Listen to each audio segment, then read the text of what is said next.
जैसे ही कोई बोलता था मेरे को, या आज भी अगर बोलता है कि ये नहीं हो सकता या तू ये नहीं कर सकता, तो मैं ना चुप रहता हूं, ना उनसे लड़ता हूं। मैं सिर्फ एक वर्ड में उनसे एक सिंपल सा क्वेश्चन पूछता हूं, एक वर्ड में, क्यों?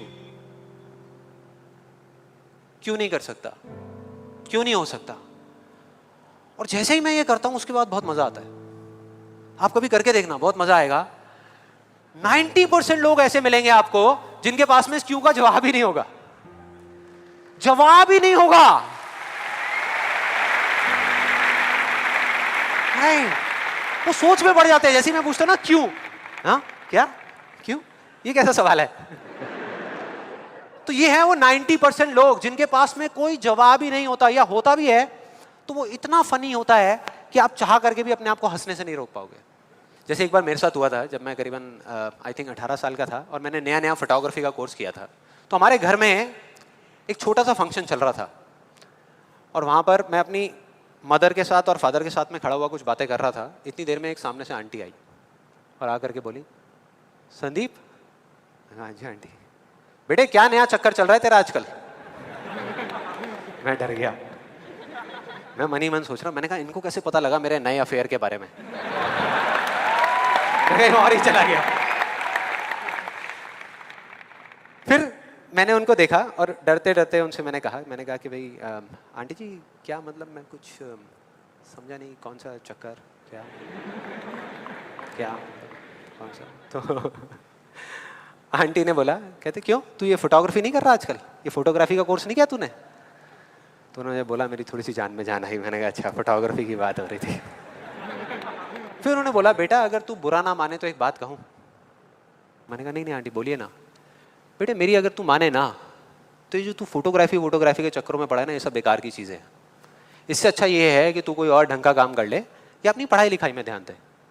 मैंने वही किया जो मैं हमेशा करता था। मैंने कहा क्यों आंटी जी, आपको ऐसा क्यों लगता है कि मेरा फोटोग्राफी में कुछ नहीं हो सकता, ये फोटोग्राफी बेकार की चीज़ क्यों है? तो उन्होंने जवाब दिया कि मेरी बहन का बेटा भी गया था बॉम्बे यही सब करने के लिए जो तू कर रहा है, और उसको 4 साल हो गए धक्के खा रहा है, उसका कुछ नहीं हुआ अभी तक। मैंने फिर सुना, फिर मैंने दोबारा से वही क्यों को ले आकर के चिपका दिया। मैंने उनसे पूछा, लेकिन आंटी मेरे को कुछ समझ नहीं आया कि अगर वो कुछ नहीं कर पाया तो मैं कुछ क्यों नहीं कर पाऊंगा? सीधा सा क्वेश्चन है यार।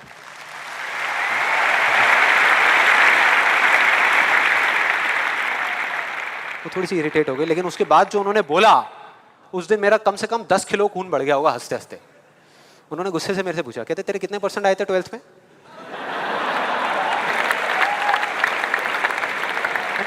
मतलब फोटोग्राफी से इसका कोई कनेक्शन नहीं है दूर दूर तक, लेकिन उनका ये सवाल था कितने % आए थे तेरे 12th में? मैंने कहा जी 85% आए थे आंटी। फिर उन्होंने एक अजीब सा एक्सप्रेशन दिया, मेरे को ऐसे देखा जैसे कि मेरे से बड़ा बेवकूफ़ इस पूरी दुनिया में कोई नहीं है, और बोली उसके 92% आए थे।